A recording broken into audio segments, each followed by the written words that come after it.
Hi, I'm Alicia Butler-Pierre, host of the Business Infrastructure Podcast, the show where we offer practical tips, tactics, and tools to scale your fast-growing small business with less pain.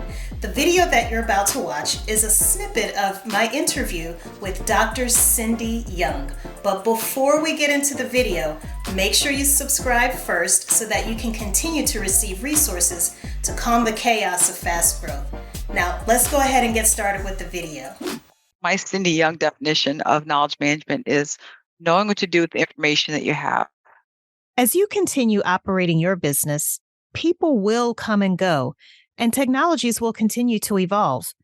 But what happens when people leave and they take their operational knowledge of how they use these technologies with them?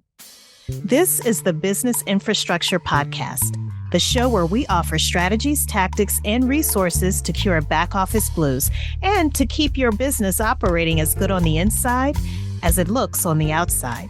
My name is Alicia Butler-Pierre, and we're about to hear from someone who's on a mission to put knowledge management on the map. This episode is brought to you by Equilibria Incorporated, the company behind this podcast, where we design scale-ready business infrastructure for fast-growing small businesses. Dr. Cynthia Young, also known as Cindy, is the founder and CEO of CJ Young Consulting, a company specializing in knowledge management. She leverages a content management strategy to increase exposure to knowledge management, what it is, why it's needed, and solutions for creating it. If knowledge is power, then what is documented and managed knowledge? Well, you be the judge. This is episode 216, Tipping Point, how Dr. Cindy Young spreads the message of knowledge management. I'm Dr. Cindy Young. I only go by doctor when I'm teaching classes or when I'm putting on a presentation somewhere. I grew up a lot of places, but I mainly from Houston, Texas. I graduated high school, and then I joined the military when I was 18. So I really didn't have a home until I sat down after I retired, which was about 10 years ago, and I retired to Chesapeake, Virginia. I've been here since 98. That's about 25 years. Cindy joined the Navy, to be exact. Her time there would stretch and challenge her in ways she couldn't have predicted, all in a good way. And to think, it almost didn't happen had she not accepted a dare. Well, when I was a senior in high school, I was at lunch, and one of the guys dared me to go to the recruiter because he was going to get points towards promotion if he got somebody else a recommendation. And so I went in there, and I ended up enlisting. And so about 6 months after I graduated high school, I went to the Navy. I was enlisted.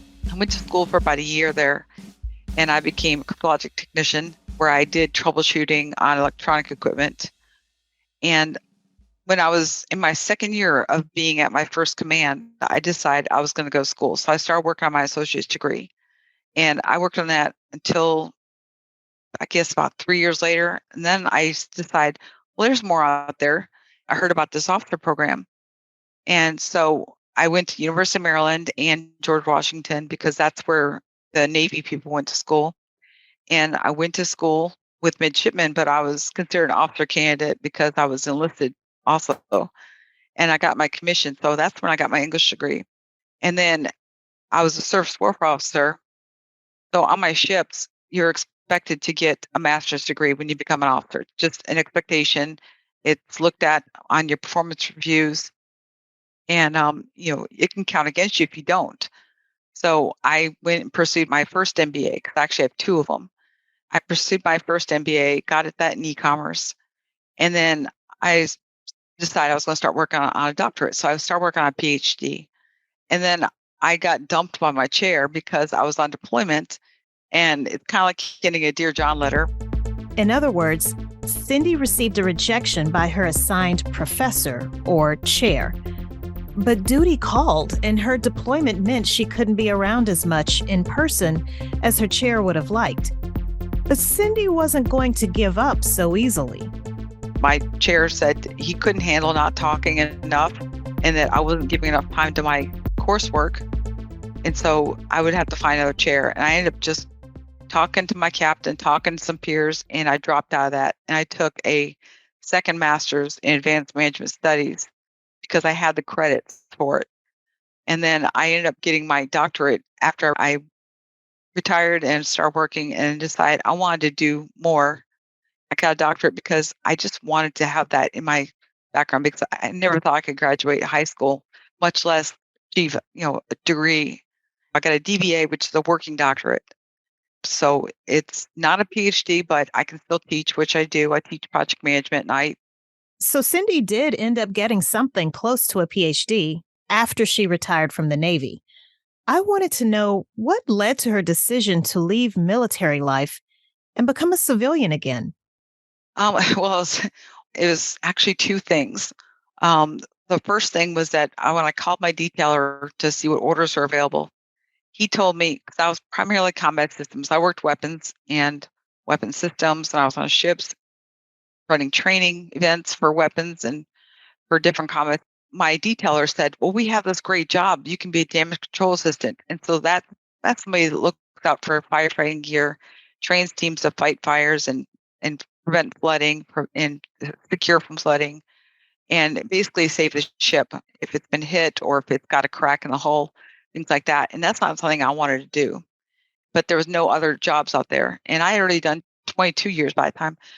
But I'd have to do 23 and then transfer that job, and I wasn't going to do it. And they wanted to send me to a carrier that was decommissioning, which for a SWO, that's not a good place to be. You want to be at sea. And then also, about the same time, I was teaching my class for the weapons system I was teaching for. And my CO comes looking for me at 4 o'clock that day and says, "I need you to take care of this." And he wanted me to do something. And I asked him, "Why didn't you come find me sooner?" He goes, "Well, I didn't know where you were." And I said, "I've been in the classroom all day where I've been the last 2 weeks because we teach 3 weeks at a time there." And so I had my resume or not my resignation letter all set, and I just sent it. I sent it off that day. I was so frustrated. So those two things just made me want to retire. But the good thing is I get a good retirement check, and it helped me to take time to find a job when I retired. Okay, so Cindy didn't exactly retire under the circumstances she probably thought she would, but all was not lost. She had over 20 years of experience under her belt, along with 3 degrees.